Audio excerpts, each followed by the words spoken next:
Hi, and welcome to On the Spot. My name is Ronnie Wiley. To my left is Clint Brown. I was getting ready to call you Clint Black for some reason, and Robbie Fee. Robbie, thank you very much for coming. Clint, you've been on the show before. Talked about your drug program, which is? Too Good for Drugs. Too Good for Drugs. Now, remind us exactly what that program is. What that program is and what it does is it allows us as police officers to get into the schools and interact with the children, and we teach from grades 1 through 8. And we educate them on making healthy decisions, taking care of their body, give them ways to avoid peer pressure. And we touch, and it's age specific, we touch on the dangers of drugs and alcohol abuse. And as we progress through the grades, those talks become a little bit more in depth. And we're finding that kids in 6th, 7th, and 8th grades, they have pretty strong opinions built on drug addiction and whatnot. So we get to have good discussion with them about that. But the underlying cause is we want to build relationship and rapport with these kids that as they grow up in the community, hopefully we can stop them from drug addiction by educating them and them never trying it rather than them become addicted to drugs and then try to fix them later. Right, which is always to be proactive in a situation like that. Robbie, you have extensive experience with the DARE program, if I remember right. Were you part of the, or what was it before? Sorry. It was actually School Rock program before it changed to the Too Cool for Drugs program.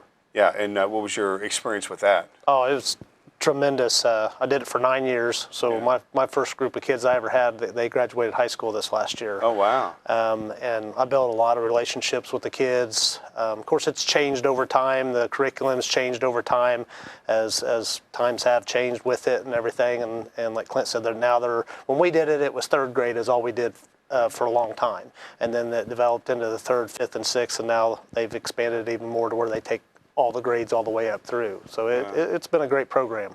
So you guys being police officers, you see the underbelly of society, you see a lot of the bad, you see the parents of the kids that you're reaching, them on drugs as well. How do you reach a kid who is living in a home with a parent who may be addicted?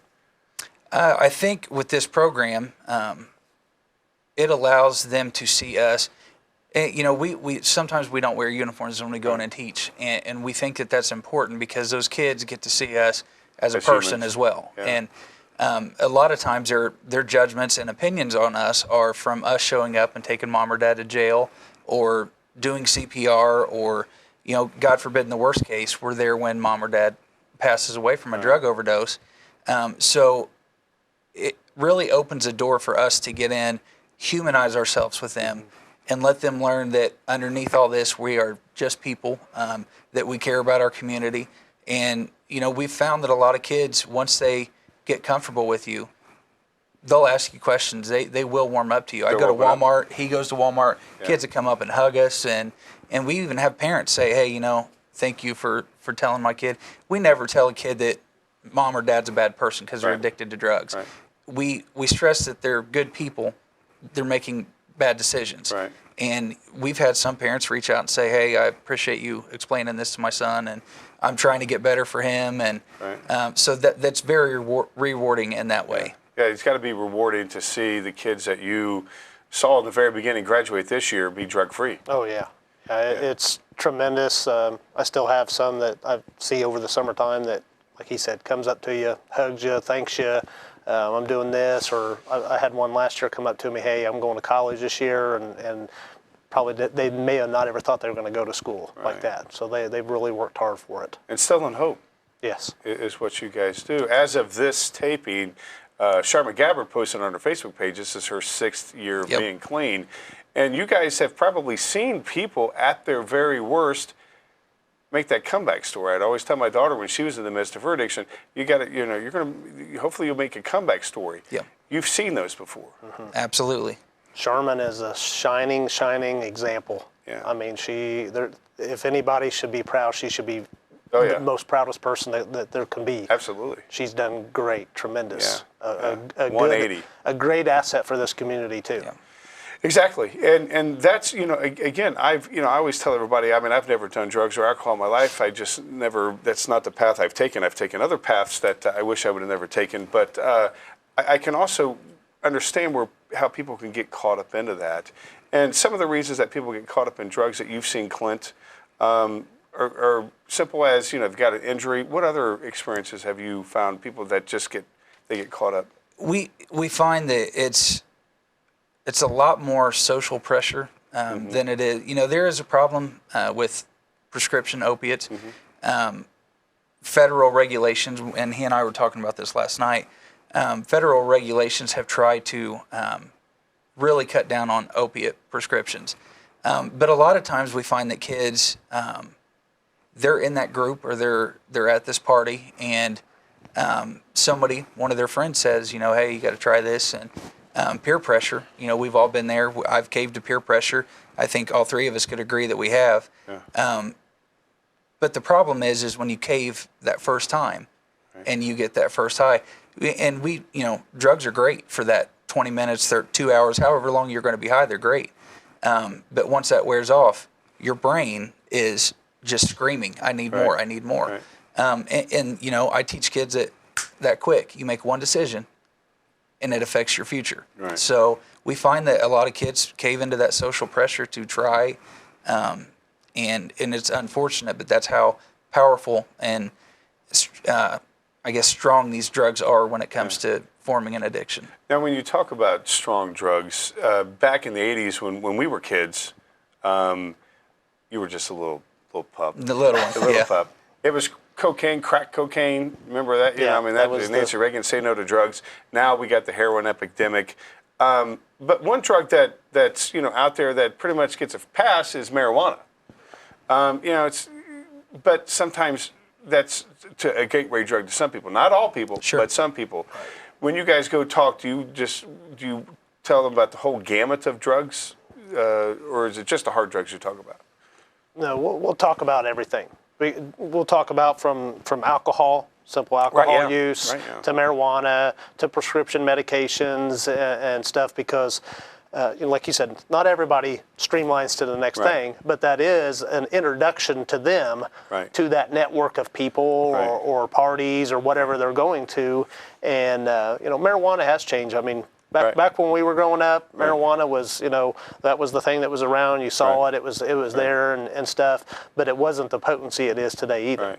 It was small, and now you have states that have legalized it, and these companies can now progress the THC levels in it and make it more potent and stuff and everything. And if you ever get the chance, you need to read Colorado's statistical studies that they do each year out there, and some of those are some shocking numbers for some. And as far as addiction to marijuana? Or addiction. They're starting to show some signs of addiction to it, just because some of the THC levels, like in wax and oils and stuff like that, can be as high as 80-90% in it. Wow. Because so it's like a proof of alcohol, sort of. In a way. So, and additionally, in Colorado, they were one of the first states to legalize and whatnot. They're gaining great tax revenue from it, but their serious bodily injury and fatal crashes, that statistic has tripled since the legalization of marijuana. Wow. So it comes with a blessing and a curse kind of thing, and we understand there's medicinal use for it. Sure. But until it's legal in Indiana, it's not.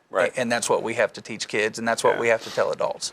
Yeah, I mean, you just can't light up in Colorado in public, can you? Is it recreational use where you can just like a cigarette? They've got dispensaries out there. You can go buy what flavors you want, and it is completely a legalized drug there.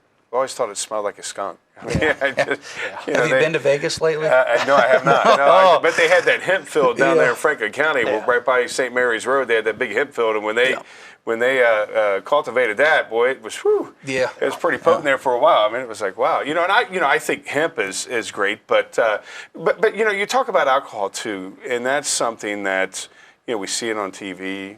It seems so. That is when I first moved here to Indiana, and as a mid-teen, 16, that was like the common thing for everybody to do is drink alcohol, but it can have such a profound effect on your life at that young age. Do you guys teach the kids about, hey, your brain's still developing? Oh, absolutely. You got to watch this. So you guys have some stats to back that up, I'm sure. Yes, we do. We, in our teacher manual that they give us, and this is a state grant funded program. So they send us pictures of actual brain scans that show the parts of your brain that are being killed off through marijuana use, through alcohol. And kids, we always ask this question. What percentage of kids your age do you think have tried alcohol or drugs or tobacco? And most kids think that it's some astronomical number. And that's just false. That's a false narrative. That less than 10% in this nation of kids in the 5th to 6th grade range try or become addicted to alcohol. We'll try, they try at that age range. That age range. Wow. Yeah. Wow. So we give them those statistics, and we were looking at statistics last night as well with the drug problem we've had. It's funny, you can go back and we can look at our statistics, and heroin and methamphetamine, if you start in parallel, they constantly do this, where they just go up and down, and they're opposite of each other. Wow. And right now, as to where 3 or 4 years ago, heroin was the big killer, and that was our number one fight in Connersville. Now methamphetamine is what we're finding to be the most common drug we interact with now. Yeah, you talked about the stats of 5th and 6th graders. Does that stat increase as they get older as far as people trying, or does it kind of stay about the same? I'm not for sure without looking that up, but I would guess just because when you're in 5th and 6th grade, you're in elementary school, so you're kind of separated and stuff. You go to 7th and 8th grade here, everybody's together. Everybody comes together, so you start meeting new people, different groups of people and stuff, and then you get out to the high school, and now you're melded with older kids and stuff like that. So I'm guessing, as you get older, that peer pressure starts to increase more. You're more contact with more people, things like that, more things going on, social things going on and stuff. So I would say that the number might go up some, but to be specific, I don't know what the number would be. And you mentioned the heroin thing, which we had that big. I mean, it's in the meth intertwining. Why do you think that is? Well, there's a number of reasons. When we talk about overdoses, this community, since this last heroin epidemic when we were on the news, and we had so many deaths. I mean, it was not uncommon for us to take 25 overdoses a week. Goodness. And that was in the beginning when we didn't have Narcan yet. So it was, the death count rose very drastically until we started equipping with Narcan. And since then, this community has brought programs in where they give Narcan to addicts. North Star, that came here for a recovery program. And I think the state and, even the federal government have understood that opiate is a problem, and they're sending grant money to address it. But also, methamphetamine's cheap, and drug addicts. So is heroin. Right. Yeah. At the time, though, heroin and fentanyl, that was the big dollar spending. Yeah. So, now that that's expensive and meth is not, they choose the less expensive route. Just a different high, though. It absolutely is. But a lot of these people, you have to consider they don't have a job because they can't pass drug screens, or they have felony convictions. So they have to take kind of what's available to them. And right now, methamphetamine is the most available and the cheapest drug for them. And it will shift again. In a couple of 2-3 years, we'll see heroin get cheap again, and people will go right back. It's amazing. I mean, it's almost like the economic of drugs. That's exactly what we were talking about last night. Drugs are kind of like it's a trend, almost like fashion. Yeah. I mean, when we were in school, mullets was the thing. Oh God, mullets are coming back. That's please, no kids. They need to be arrested. We're going to add that into our curriculum. Yeah. No mullets. No alcohol, no drugs, no mullets. No mullets. Yes, please. When I hired on in '95. We had a heroin problem back then, but it wasn't as politicized as it is now and stuff. And we saw it slowly go away because we ramped up our enforcement on that and everything. Then we saw the prescription medication come in, and with Oxycontin and stuff that. So it was big for a while. And then when the federal government started putting restrictions on that, then we kind of saw an upswing in a little bit of meth coming into town, and we had some, a few meth places where people were making it and stuff and everything, producing it. We hit that hard. then the heroin got cheap again. So then the heroin came back, and then, like you said, then heroin went up, the price went up, meth came in, you know, and the majority of all that, you know, it comes from overseas. The majority of most of the manufactured stuff like that comes from overseas. It's There's poppy fields in Afghanistan, I think. You know, everywhere. And you know, probably the majority, I would say, meth coming into America is coming south of the border area to be shipped in and brought in that way and stuff. So you guys have to probably, and I'm just guessing this from just talking to you guys, you have to have a different kind of approach to each drug epidemic. It's not the same. Oh, no, it's prescription different. drugs, they come from the doctors. Yes. Sure. You know, you got the meth coming in. I mean, people making it in their home. You get the meth labs. You know, you guys got to be educated. Absolutely. On the trends. I mean, and how to battle. You know, throwing people in jail seems like, you know, the common man. Oh, let's get them off the streets. But that doesn't cure the problem when they get out 6 months later, if they're not being taught how to be clean and how to live that life. What programs do you guys have? Well, Meridian has services available. Typically what we do when we interact with a drug addict who needs help or wants help, North Star was great for us because we could walk right up there to their door and say, hey, this guy needs help, and they would accept him. Yeah, they don't. That's not around anymore. No, North Star's not in operation right now. So right now, all we can do is arrest them. From our standpoint, the prosecutor, they have a little bit more access to part of their sentence being, you're going to go to this recovery program or you're going to go to this one. But again, that's, you know, a lot of times depend on insurance. Right. A lot of providers won't accept you if you don't have insurance because they never get paid. And it's a struggle right now. It is a struggle for drug addiction. And oftentimes, you know, we're viewed as a bad guy. But, you know, if your son is out and he's a drug addict, sometimes the only piece that mom or dad is getting is that we put him in jail for that couple days. Exactly. So at least they're alive. Right. And, you know, we're here to talk. We talk to people all the time that are struggling, fighting, and you just encourage, but you hope that no matter what we do, unless the person wants help, it's just not going to be effective until they make that decision. So that's why it's important to get to the kids now. Absolutely. To educate them on that, because a lot of times, and we've been through this when we were younger, you know, all that would never happen to me.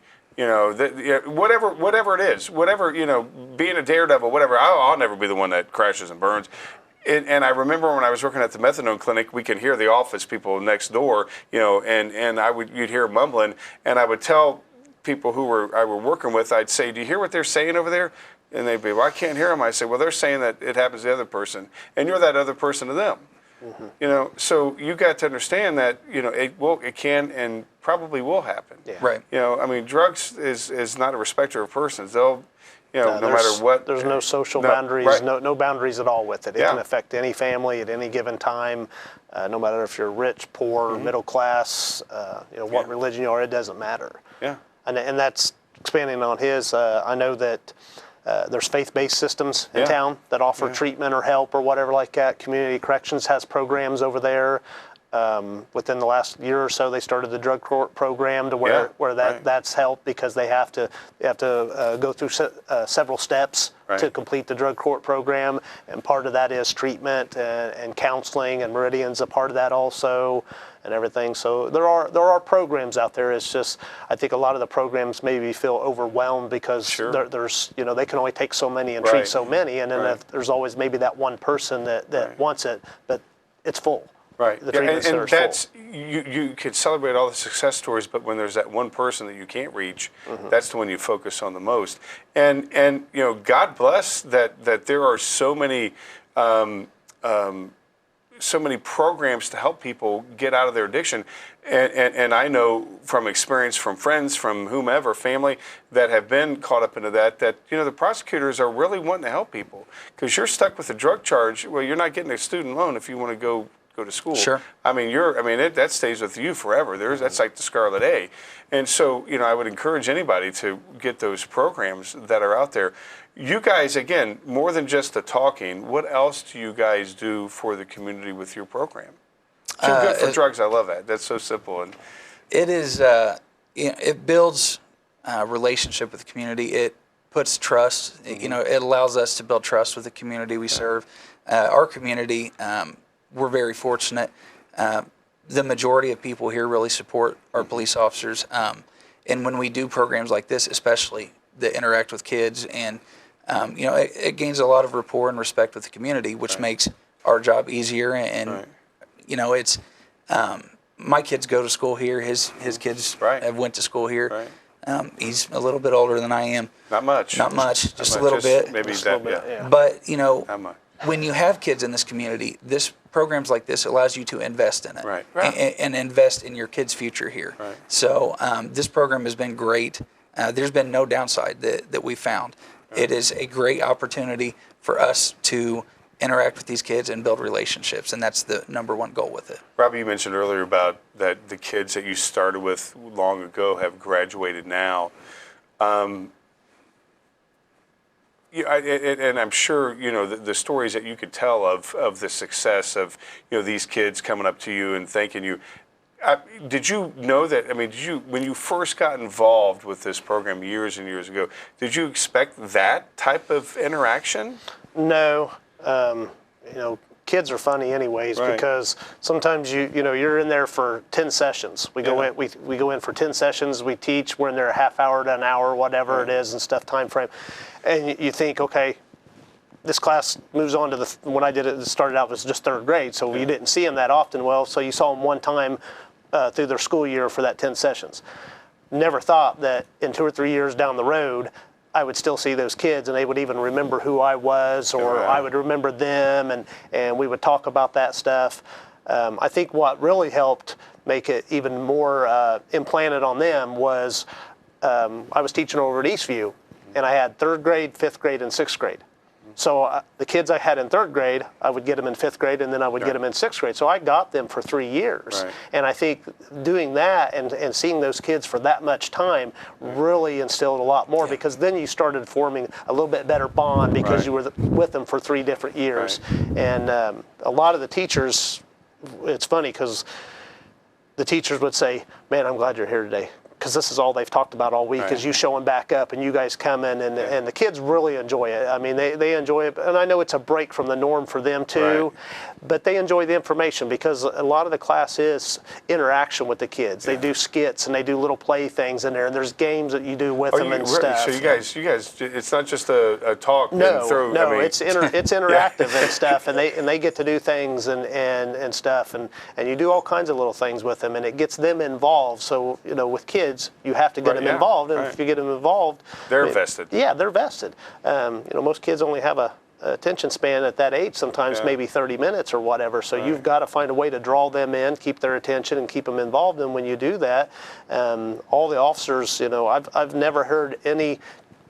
In all the years I did, I never heard a teacher or anybody complain about them coming. The teachers were always like, oh yeah, let me set this time aside for you. We'll be expecting you. And if something came up and you couldn't be there, the kids were devastated. The kids were devastated, because it may be something that comes up with us, an emergency, we have to go, or we have court that day, or something changes and it changes the schedule, and you don't see the kids that week, and they're like, man, we missed you last week. We wish you were here. So you do form those bonds over time, and it's great. I mean, I think it's great for the community, and living in a small community, it helps too, because we see these kids when we go to Speedway, or we go to the gas station or the grocery store, or you're walking down the aisle, and all of a sudden you see this kid, and big smile shows up on his face. He runs up and hugs you and says, hey, Officer Fee, this is my mom and dad, and introduce you. Awesome. It does, and you hope that little bit of time that you have in their life helps them later on in life. And if they impact some kid or somebody else later on down the road, just passing it on a little bit, one at a time, save one at a time, one at a time. Yeah, and you guys having kids too, you know how much that's important. To have that interaction, and of course, we established that you're just a little younger than Robbie when you first got involved. Did you expect? I mean, I'm sure you probably were told what to expect, but when that happens, it's totally different than what you ever imagined. Yeah, it really is. Just the biggest thing that I've noticed is these kids stick around. These kids, once we spend that time with them, I've got kids that message me on Facebook and, hey, I'm going through this, or, the department with me getting promoted did a post on Facebook, and I've got kids sharing it and saying this is my favorite guy, and it's awesome. so it, like he was saying, you really do feel the impact that you're having in these kids' life, and I can think back to when I was in school and my dare officers, and that was my favorite time of the day. When I knew those guys were coming in, it was nothing else mattered that day. Like, we were going to have fun, we were going to laugh, and in the first grade curriculum, I don't know if you've heard this or not, we actually have a hand puppet. So, us grown men have to put a hand puppet on and talk to first graders. We got to get a camera out on that. We got to get a camera. Yeah, it's real quick. It makes an appearance like, okay, time to go back to bed. But, the kids love it. I mean, they just eat it up. And that's what you live for. With all the bad stuff we see in this line of work, to see those kids' smiles and to know you're impacting them, that's where you feel like you're making a difference at. So that's what this program has meant for me. Absolutely. In this program now, is there any possibility of it going to the high school? Because it stops at 8th grade, right? Is there any? Yeah, I think we talked about this last time, maybe just touched on it. Yeah, I don't remember. I think they're looking into making some sort of group, like an after-school group. That'd be great. Right, to just have kids that struggle with addiction, or watch mom and dad or brother and sister come in and just kind of gain some knowledge and let them talk to us. And like a peer support group. Yes. Sort of. Yeah. That'd be fantastic. Yeah. Fantastic. Now, we were talking before we went on the air. We were talking about some of the tools that you guys use and the creative ways that you are able to get the tools that you use. What are some of the tools that you guys use to implement your program? I don't know that so much we have tools. It comes with games and scenarios where you let them read character roles and things like that. I think the tools we were talking about was more in the general line of work. But the state does provide all of our material to play those games, pictures of lungs with tobacco use and brains with alcohol use. So they provide us very well for that program. So you guys, again, this is something that we talked earlier, that you got to stay on the forefront of the trends of what's going on in the drug community, the economics of what's happening out there. If you could right now, as we get ready to close the show, if you have one thing that you could tell anybody who's never been a part of your program about drugs, what would be the one thing that each of you would want to tell somebody about the dangers of drugs? You want to go first? Well, and I know it's all been said, and like you said earlier, it started with Nancy Reagan. Just say no and stuff. Seems so easy. And it's easy to say. Yeah. And when I used to teach in the classes, I used to tell the kids, what's the hardest word for somebody to say, but it's one of the shortest words for somebody to say? No. And it's difficult because everybody wants to be accepted. Right. Everybody wants to be a part of a group or have friends or whatever, and sometimes these kids find the wrong group maybe. And the only thing I can say is be your own person. Be a leader, not a follower. And if you're a leader and not a follower, then people will eventually come with you, and you'll have your own group and your own thing and stuff. So I think that's the easiest thing is just be a leader. Yeah. And if you're a leader, you do your own thing, and there are other people out there just like you that will accept you. And I know a lot of kids think that nobody likes me or nobody wants to be my friend and stuff like that. But there are. They just haven't found them yet. I mean, everybody has a group that they fit into. It's just, do you fit into that group and find the right group to fit into? Yeah, very good words. Very good words. As we wrap up, Clint, 30 seconds. No pressure. Yeah, no pressure.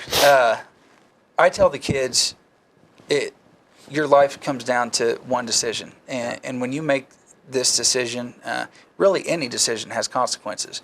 But that one decision that you can make that quick, that's a lot of power that one decision has in your life. And if you give it that authority, that first time where you go, I want to try that, you have now changed the course of your entire life to fight a drug addiction. And I really try to strip it down to that one moment and that one decision, and just caution them that It's your life you're playing with. Right. So that one decision is going to have consequences. And I think that's really effective for them to go, wow, I can really mess up just once. Just once. We can go on and on and on. We may have to have you guys on here very soon again. We can go on and on and on. Unfortunately, the drug addiction probably will never go away, but we can hope to contain it. Right. Yes. We hope to contain it. Contain it. We'll get that word right. That does it for this edition of On the Spot. We'll catch you next month.